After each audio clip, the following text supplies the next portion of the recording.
I think about that summer day when I went on my first date. We danced in an empty parking lot to a song I since forgot.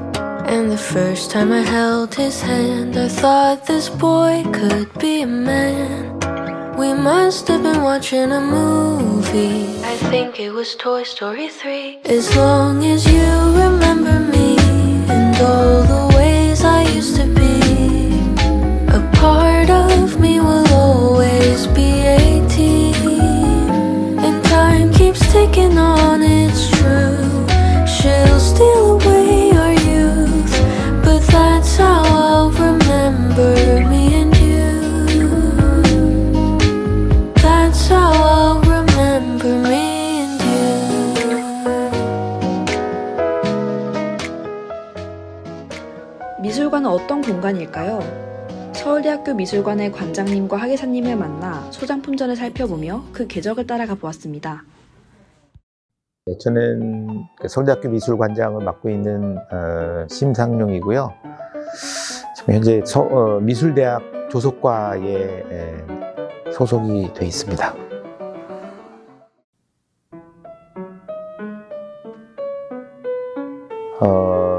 미술관의 가장 중요한 기능 중에 하나가 소장 기능이에요. 그러니까 동시대의 그 미술 작품들을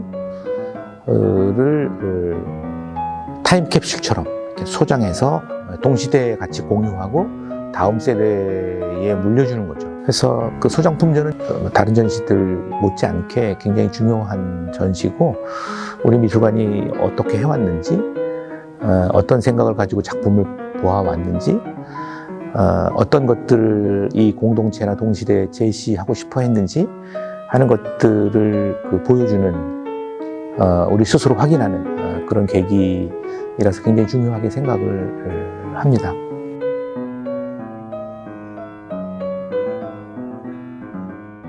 특히 이번 소장품전은 최근에 기증받은 작품들이 굉장히 전면에 좀 전시가 되어 있고, 제목을 이제 삶에서 건진 아름다움의 지분, 그렇게 이야기했는데, 제 생각에 이제 두 가지 좀 중요하게 생각했던 것 같아요. 우선은 삶에서 건져야 돼요.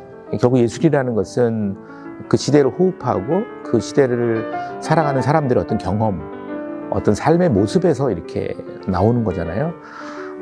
우리의 삶에서 우리가 어떤 아름다움의 어떤 잠재성, 가능성, 어떤 현현, 이런 것들을 보았는가 하는 것들이 중요하다고 생각을 했고, 그리고 지분이라는 것은 이제 결국은 각자가 자기의 어떤 삶의 몫이 있고 지분이 있듯이, 정말 우리가 심혈을 기울여서 많은 작품들을 선택해서 전시를 하고, 그 중에서 또 선택해서 소장을 하고 보존을 하고 있는 그런 작품들이니, 이 작품의 의미들을 좀 다 같이 공유했으면 좋겠다, 그런 의미였었습니다. 안녕하세요. 저는 서울대학교 미술관에서 학예연구사로 일하고 있는 오진희입니다. 전시 기획을 맡고 있습니다.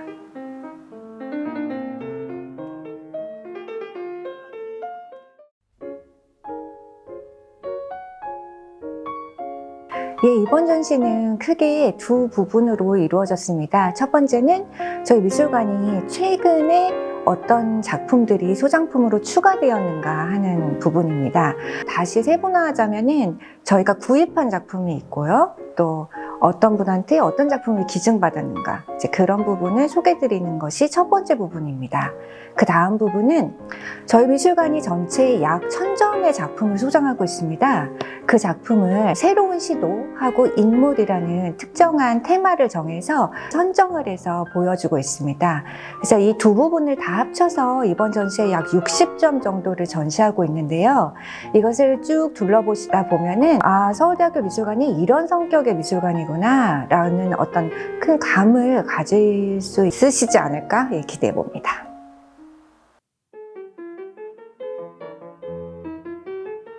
저희 미술관이 2006년도에 개관을 해서 지금까지 소장품을 주제로 한 그런 전시로 약 20회 정도 있었어요. 그러니까 예를 들어서 대규모 기증이 있거나 신규 소장품 보고 같은 소개 성격 전시도 있었고 대표 백선 전시도 있었습니다. 그리고 특정한 주제를 정해서 한 주제전도 있었는데요.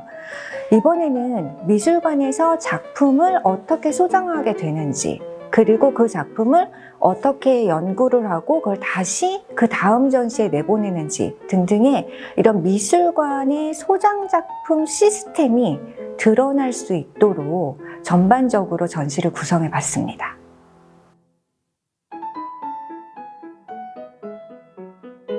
네, 이번 전시는 설명문이나 책을 보시지 않고 그 작품 자체만 보셨을 때도 뭔가 느낌이 있는 그런 경험을 얻어가셨으면 하는 게 기획자로서의 제 의도, 제 기대였습니다. 사실 그 작가, 그 작품에 대한 설명은 문자 언어로 몇 페이지나 되는 많은 정보를 구하실 수가 있죠.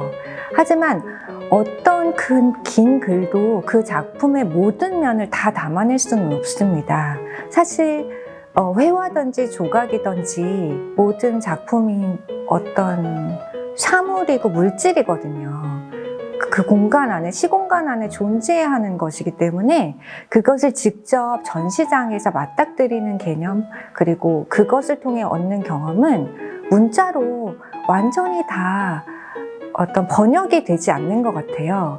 그래서 아까 말씀드렸듯이 DP에서도 조금 그 작품이 온전히 보여질 수 있는 공간에 놓기를 조금 더 이번 전시에 신경 썼던 것 같고, 총 60점 정도가 전시되어 있는데 그거를 연대기적으로 보면 제일 빠른 작품은 1940년대 작품도 있고요. 2023년도 작품도 있어요. 그래서 80년에 걸친 작품을 이제 내보냈는데 다 너무너무 서로 대조가 되고 공존할 수 없는 것 같지만 아름다움이라는 가치에 의해서 같이 공존할 수 있거든요. 그런 좀 다원적인 이런 것도 직접 느껴보실 수 있었으면 하는 것이 기획자로서의 저의 바람입니다.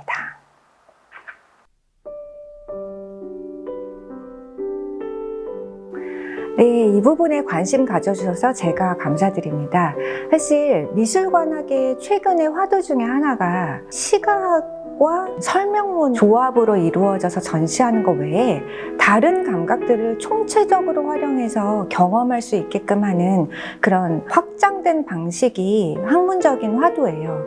이제 그 국내외 미술관 흐름을 이제 같이 호흡하면서 따라가고 있었는데 그 와중에 2023년도죠. 작년에 서울대학교 관악 캠퍼스에서 학생 단체 위주의 베리어 프리 활동 결과 보고가 참 많았어요. 예를 들어서 학생 사회공헌단이라든지 아니면 시각장애인 이동권 보장, 평가 발표회 이런 것들을 이제 제가 접하면서 이게 미술관의 어떤 흐름과 어떤 사회적인 이렇게 젊은 목소리가 합치되는 부분이 있구나 해서 조금 더 감각적으로도 열렸고 전반적으로 미술관의 어떤 전시 방식도 진일보할 수 있는 방식이라고 생각을 했어요. 근데 물론 굉장히 준비가 걸음마 정도의 수준이긴 하지만 지금 우리가 할 수 있는 것부터 도입을 해보자 라고 저는 생각을 했고, 그래서 이제 한국 수어 청각 장애인과 같이 할 수 있는 부분이, 그리고 저시력 장애자를 위해서는 릴루미노 글래스를 도입하게 됐습니다. 사실은 대한민국의 법정 공용어가 두 가지라는 것을 부끄럽지만 제가 이번에 확실히 알게 됐습니다. 사실 우리나라 미술관에서 우리 미술관을 포함해서 한국어하고 영어를 많이 병기를 했어요. 관례적으로요. 외국 관람객도 많으니까요. 근데 우리나라의 법정 공용어가 한국어와 한국 수어라면 한국어 그 다음에 영어 대신에 한국 수어가 더 들어가는 것이 맞지 않겠느냐 라는 판단에 의해서 한국서를 했었고, 관악구 수어통역센터에 연락을 했을 때 굉장히 흔쾌히 바로 도움을 주셨어요. 릴루미노 글래스 같은 경우에는 논문에서 외국보다 우리나라에서 굉장히 저비용으로 이러한 기술이 개발되어 있는데 곧 상용화될 것이다 까지 제가 논문을 읽었어요. 그래서 무턱대고 인터넷 검색을 해서 그 개발팀에 연락을 드렸어요. 저희가 한번 도입하고 싶습니다 라고 했을 때 그 팀도 정말 한 걸음에 달려서 아무 대가 없이 이제 도와주셨어요. 그래서 이런 취지에 이제 공감을 해주시고 서로 이것이 일이 될 수 있게끔 이제 추진을 몇 팀이 같이 하다 보니까 굉장히 빠른 시일 내에 이제 전례 없었던 이런 도입이 될 수 있었죠. 그리고 저희가 큐레이터와의 관람, 전시 관람을 지난주에 했어요. 이제 청각장애인과 그냥 일반인들을 그냥 같은 자리에서 같이 했거든요. 그냥 동시통역처럼요.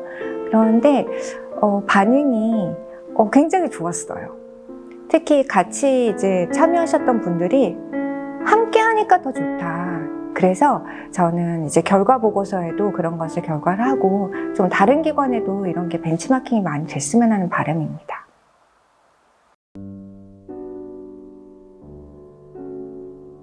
예, 조각가 백문기의 1983년도 작품 구상, 청동 조각 작품을 소개해드리고 싶습니다. 한국 현대 조각사는 아무래도 추상 조각이 주류였는데요. 이 조각가 백문기는 구상 조각, 특히 인물상에 천착을 해서 자기만의 작품 세계를 확립한 아주 드문 케이스라고 할 수 있습니다. 이 작품은 시인 구상을 모델로 한 작품인데 작품 제목을 시인 이름과 음은 같지만 한자 뜻은 다르게 구상하다의 구상으로 붙였습니다. 그리고 표면 질감이 특히 강조되면서 모델의 성격을 드러내고 있습니다. 이 작품은 김호득 작가의 산아득 1이라는 회화 작품입니다. 천 위에 먹으로만 그린 그림이죠. 이 작품은 추상적이기도 하고 지도 같기도 하면서 아니면 정말 아득한 산을 그린 것 같은 구상적인 요소도 있습니다. 다 다른 이야기인데 이 작품을 두고 한다면 모두 다 말이 되는 것 같습니다. 그리고 매우 절제되어 있는 것 같으면서도 한편으로 매우 복잡한 것 같기도 했습니다. 이 두 가지가 공존할 수 없는 것인데 이 작품에서는 그것이 무리 없이 공존한다는 거에서 단순한 듯하지만 아주 오래 바라보게 되는 작품이기도 합니다. 특히 이 작품은 하얀 바탕에 짙은 색으로 글씨를 써본 경험이 있는 사람이라면 이 선들을 따라서 내가 이 작품을 다시 한번 그려볼 수 있는 호흡을 같이 하게 된다는 점에서 매우 조용하지만 참여적인 작품이라고도 할 수 있습니다. 예, 우리미술관 소장품 목록 1호인 작품을 소개해드리고 싶습니다. 최말린 작가의 1991년 작품 0, 91-10-1입니다.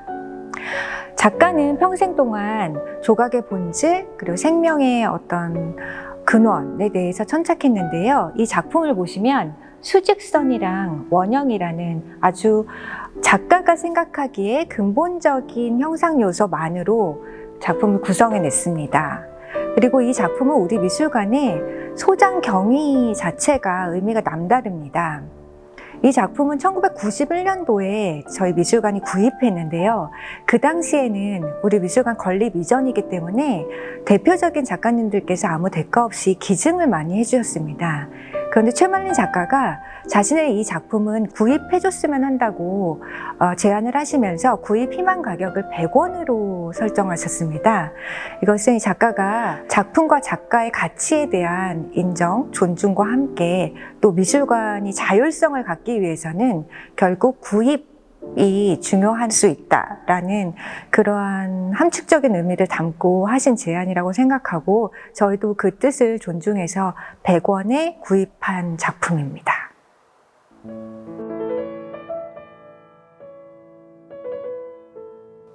크게 수장품이 들어오는 그 경로는 두 개입니다. 우리가 구매하고요.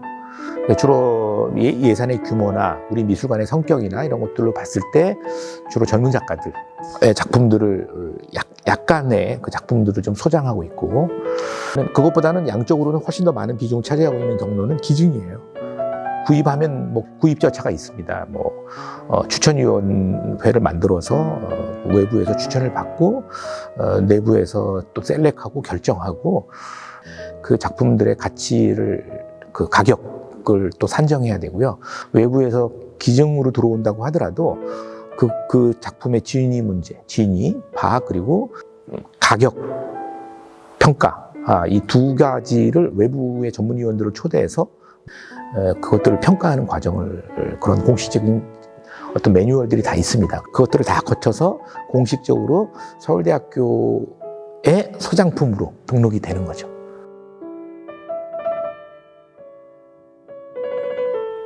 작품을 소장할 때 가장 어려운 점은 기증 의사를 밝혔다고 미술관이 다 기증을 받는 건 아니에요. 어느 미술관이 어떤 소장품 목록을 가지고 있느냐가 그 미술관의 정체성이라든가 비전이라든가 뭐 철학이라든가 이런 것들을 굉장히 잘 대변하고 있는 거기 때문에 그 굉장히 신중하게 이렇게 해나가야 될 그런 일. 그래서 이제 소장품위원회가 따로 있고요. 그 기증을 의뢰를 한다고 해도 거절해야 되는 때도 많습니다. 그 의도는 굉장히 존중하고 감사한 마음이지만 소장을 받아들일 수는 없는 이제 그런 경우도 좀 굉장히 좀 어려운 뭐 죄송한 마음도 있고 이제 그런 측면도 있고요.